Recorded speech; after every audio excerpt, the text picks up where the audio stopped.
Hello everyone, thank you for joining us today. We're going to be taking a look at one of the IMPress plugins from the IMPress plugin suite today. Specifically, we'll be discussing the main plugin in the suite, the IMPress for IDX Broker plugin. So this plugin allows for you to pull your IDX content onto your WordPress site and to communicate with the IDX Broker platform. This allows it to push the data that is needed for the widgets that you build with inside WordPress to display their IDX information. So let's get started by installing IMPress for IDX Broker. We're going to need to log into our WordPress sites. So let's begin by logging in. After we get logged in, let's go ahead and click on Plugins on the left-hand side in the WordPress dashboard. And once we're there, go ahead and click Add New Plugin. And this is going to take us to the WordPress search page for their plugins. So you want to click in this search plugin box here up on the right side and type in IDX Broker. Press Enter. And you'll see quite a few things come up here, but the one we're looking for specifically is the IMPress for IDX Broker. So let's go ahead and install that. And once that's finished installing, go ahead and click on Installed Plugins back on the left side. And we'll want to look for it in the list. Here it is. Go ahead and click Activate to get it started. And now that it's activated, you should see IDX IMPress showing up here on the left-hand side. So go ahead and click on that. When you first install it, you'll see it blank like this. It's going to ask you for your API key. Now, every IDX Broker account on the new platform has an API key in it. And if you click this question mark in the circle here, normally clicking that link, once you've signed in, it'll take you directly to the API control. But you can see it here. It's in the submenu after you first log in. And this is going to be your current key. It shouldn't look the same as this one. This is the key specifically for this account. You want to copy that, go back into the WordPress dashboard, and drop it in this box here where it says to enter your API key. Once you've done that, click Refresh Plugin Options. The plugin is ready to go. It's pulling in the information through the API. Alright, so now that we've got the plugin set up, let's go ahead and start by creating a dynamic wrapper. And you'll see here, you've got the section that says Create the Global Wrapper. This one will automatically set up a custom post type as a wrapper in your WordPress environment and then supply the URL to the IDX Broker account. All you have to do is give the wrapper a page name title. I suggest this is something that would reflect what your site is and what the purpose of the IDX Pages is, because it's going to show up in the title section of the tabs when the IDX Broker pages are up. So let's go ahead and create a new one here. We're going to call this IDX Broker Property Search. Click Update or Create. And what that's going to do is set the wrapper in your IDX Broker dashboard. So if you go back to the dashboard, click on Designs and then Wrappers, you'll see that the wrapper's URL is placed in the dynamic URL box. And this means that it should apply the site's design to the IDX pages. A little thing I like to do after I first create it is just go through and clear the wrapper cache once and then check the additional info. And as long as it's coming up with this curl status 200 OK and a green check mark, the site design should be applied to the page. Now if you see something other than this green check mark and a 200 OK, there could be an issue with the wrapper and it might not apply to your IDX pages. If you're having this issue, go ahead and give us a call at support and we'll help you work through that. The clear wrapper cache is also a really good thing to remember when you're first designing your site, or if you're doing like a major redesign of the site. The IDX Broker plugin reaches out to the IDX Broker system every 3 hours to refresh it on whether or not something has changed. But you can make it do it automatically just by clicking the clear wrapper cache link, and that should apply to the pages. So let's go ahead and take a look. We just pull up our advanced search page here, and yeah, it's wrapped in the site's design. So back to the plugin. Now that you see the wrapper is working for the pages and all of that's set up and good, let's take a look at our OmniBar settings. Now the OmniBar is a clean, streamlined search widget that only comes with our WordPress plugin. It's a great way to have a search that'll have core fields and advanced fields, but take up as little space as possible. A lot of our clients like to put this on the home page of their site. So just as a quick overview, we're going to go over the OmniBar settings, and then we're going to see how we can paste it onto any page or post in WordPress. When you first get into it, you'll see there are options for setting your city, county, and postal code lists. Normally this would have names of MLSs in it, but since we don't have live data on this account, it's just showing our custom lists. If you have an account that has more than one MLS on it, this will have the option to search all of the MLSs in your account as opposed to just one at a time.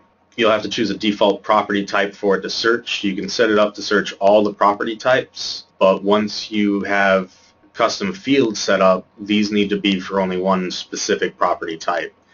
The custom fields is what allows you to add those 10 advanced fields to the OmniBar search function. So for example, I could put in subdivision, which is in most advanced fields from MLS feeds, and it'll usually pop up with the field name so that I can select it in the drop-down. But once again, because we don't have live data on this account, you're not going to see that part. But yeah, you can choose up to 10 fields, so things like subdivision, waterfront, etc. You can put in there, and your clients will be able to search from one box for the property that they're looking for. And then the next part of the settings is the custom placeholder. This is what actually shows up in the OmniBar search box. It's just a placeholder to tell your users what kind of things they can search for in the box. So normally we have it set up by default for city, postal code, address, or listing ID. Like you saw, I wanted to add subdivisions in there, so you can do that. Or if you don't want it to say anything like that at all, you can clear it out and try something like I am searching for, and once that's been applied to the OmniBar, you should see on the front page here how the OmniBar's placeholder says I am searching for. And this would be what the OmniBar would look like once you put it on the page or post or on the home page. And we'll get to how to get the shortcodes for that in a second. Okay, so moving on from the OmniBar settings, we have the wrappers section.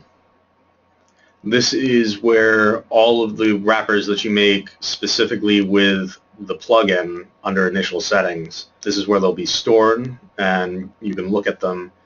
You can go in to edit them from here and choose things like your layout and which pages to apply it to on the IDX side, either globally or to a specific page. So this is the one I created earlier, and you'll see for this one I have layout settings, and I can choose the default, which we have as a content with sidebar, or I can choose a full width, which is what I prefer, and update that. Now, some WordPress installs do not provide the option to change the layout or the default template for your posts. So there is an option of creating an IDX wrapper using a page instead of a post type. And how to do that is by clicking on pages. Go ahead and add a new one. We'll give this one a title. And then you'll see this button that says IDX Add IDX Shortcodes. Go ahead and give a click on that. And these are the various shortcodes that we provide to our users that you can drop into your WordPress pages. Right now what we're going to select is this one in the bottom right hand corner, IDX Wrapper Tags.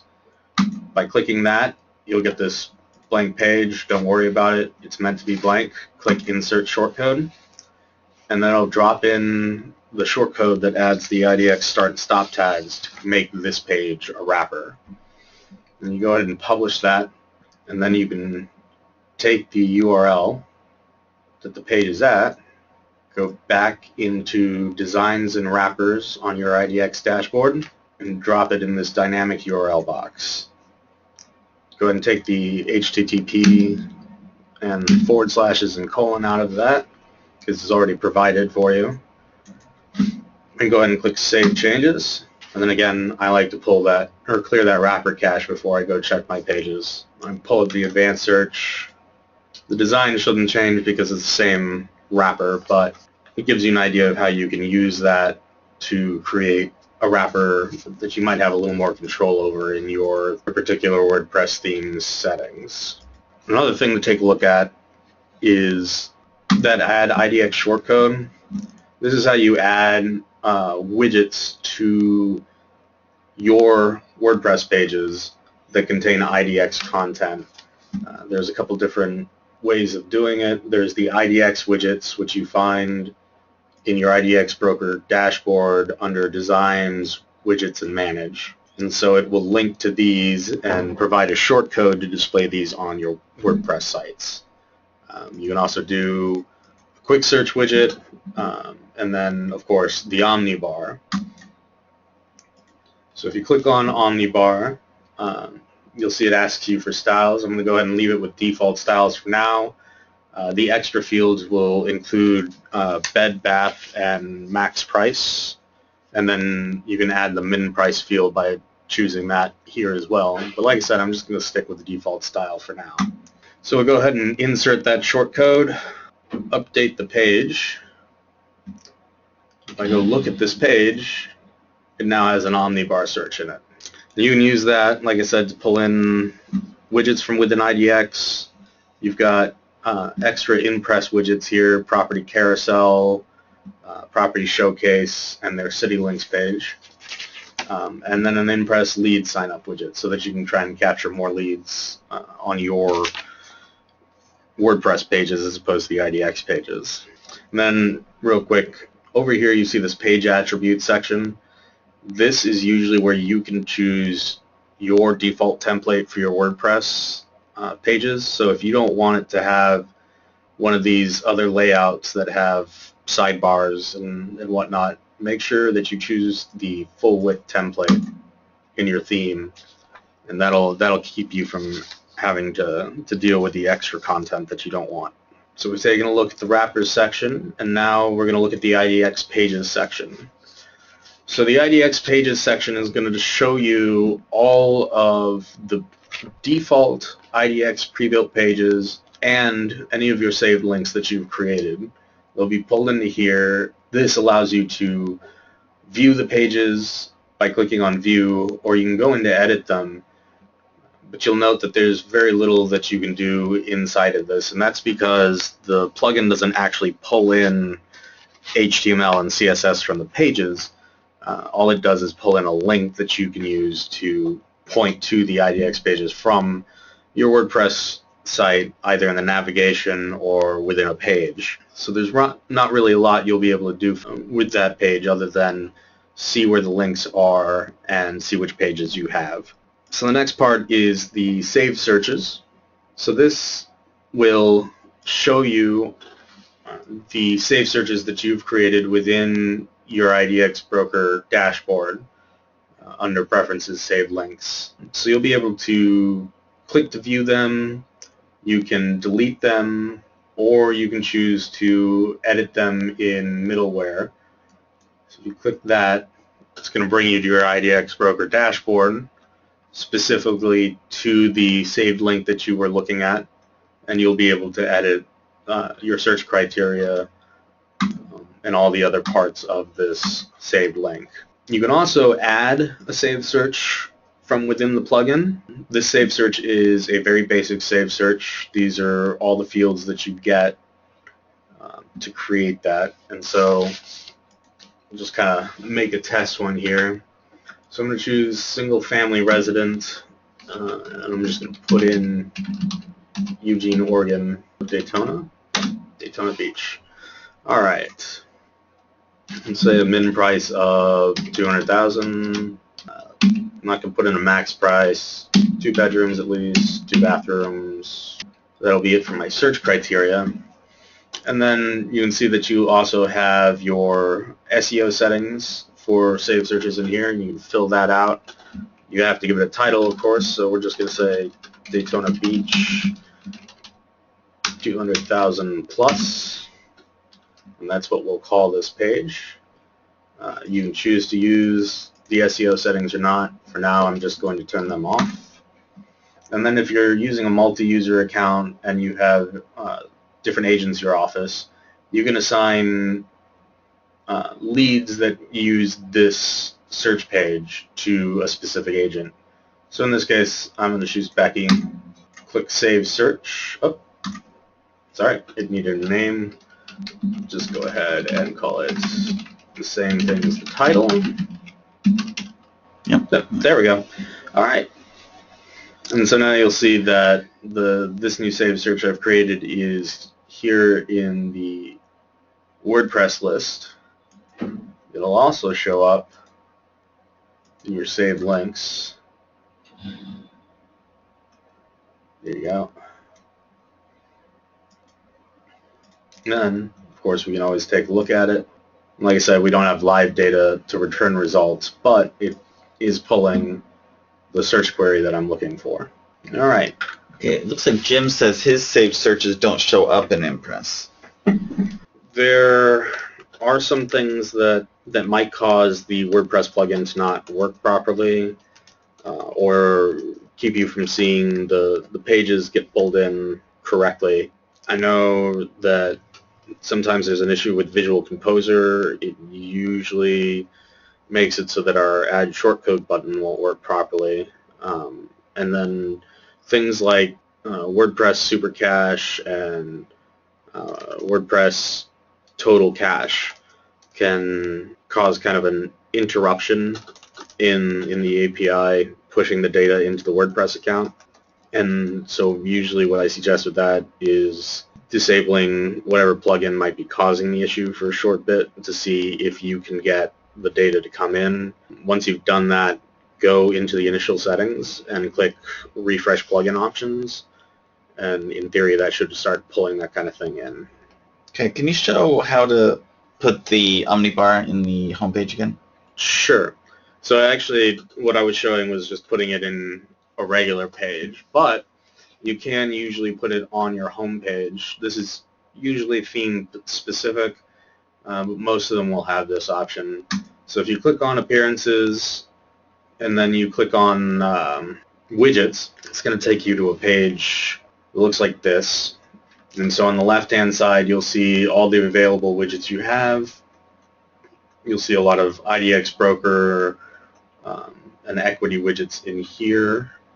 You'll only see the equity widgets, though, if you have an equity account. So your theme will have sections preset for widgets to go in, and a lot of the time there is a spot specifically that you want to use. In our case, our theme has a home top. So let me just pull this out of here real quick to see how we set it in. So I found the spot I want my widget to go in, and then you look for the widget you're looking for on the left-hand side. In this case, it is the OmniBar right here, IMPress OmniBar Search. So you click that, and you can drag it to the location you want it, and choose your styling and extra fields here. Click Save, and that will put it on your home page. So one last thing for the IMPress plugin, or one of the other tools the IMPress plugin brings in, is this leads management section.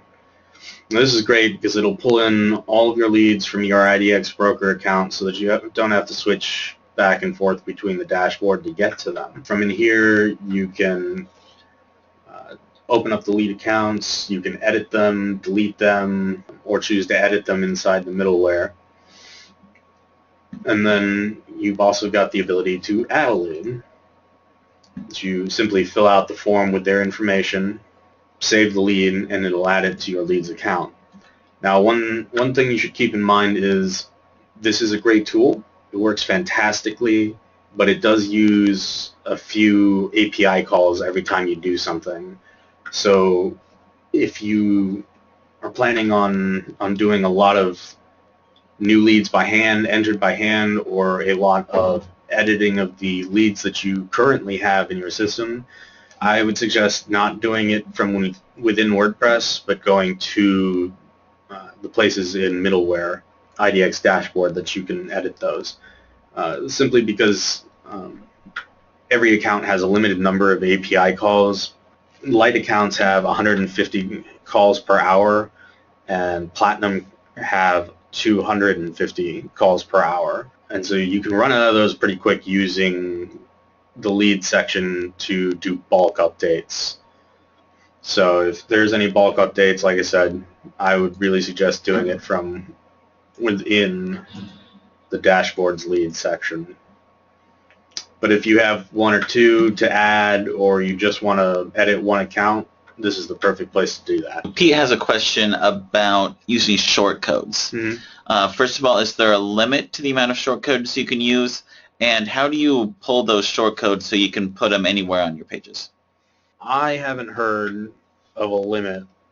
If you do too many, it may bloat your specific WordPress install, but you would have to go pretty extreme to get that many. As far as getting the shortcodes, the easiest way I've always found is just by going into a page that I'm editing, clicking on that Add IDX Shortcode button, and then just choosing which widget I want to use. So in this case, I want to use this Eugene Homes with deck. I click Insert Shortcode, and it'll give me the shortcode that I want, and then I can just copy and paste that into whatever section I need it. So Jim is having a difficulty finding his IDX pages within WordPress. So I know one thing, when you're doing a menu, sometimes the first one shows up as the last used or the most popular. Sometimes you have to switch over to IDX, and then that'll show them. So that may be what's happening. If not, I would feel free to go ahead and contact help@idxbroker.com, and we can look at that specifically on your account and see if we can walk you through that. Pete, to your other question about grid view, that would basically just be choosing a showcase widget. So any widget that has the word showcase in it is going to display listings and columns and rows. Vicky has a question about SSL. So yeah, there can be an issue with trying to do the wrapper with SSL. Usually all that takes to correct is going into your designs and wrappers section, and if it's actually HTTPS, while you can't change this part, you can type HTTPS://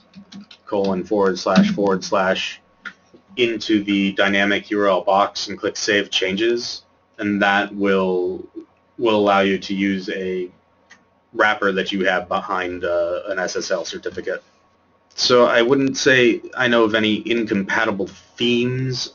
Any theme for a real estate site that might be set up for one of our competitors would likely not work with the IDX system. But beyond that, the only other thing I know that we look at is the Divi theme, while not impossible to use and actually creates great results with our product, is a little more difficult to set up. It's got web fonts that you'll need to edit your htaccess file so they'll show up on the IDX pages. And then I know it also comes with Visual Composer, which will keep that Add IDX Shortcode button from working. So if anybody's having an issue where they click on Add IDX Shortcode and the button doesn't do anything, it doesn't respond, it's usually because you have a site builder attached to that page, either Visual Composer or something like it. Are there any more questions? Well, I want to thank you all for joining us today. Hopefully in the future we'll be able to go over the other two IMPress plugins that you can use with your IDX Broker WordPress word site that are great. So hopefully we should come up with that. All right then. So if there are no more questions and nothing else to go over, if you run into any problems with the plugin, feel free to call us up at support, or you can email us at help@idxbroker.com. We'll be able to help you sort out what the issue is, hopefully. Thank you very much for joining. It's been a great webinar, great audience. Thank you all. Thanks all. Have a great night.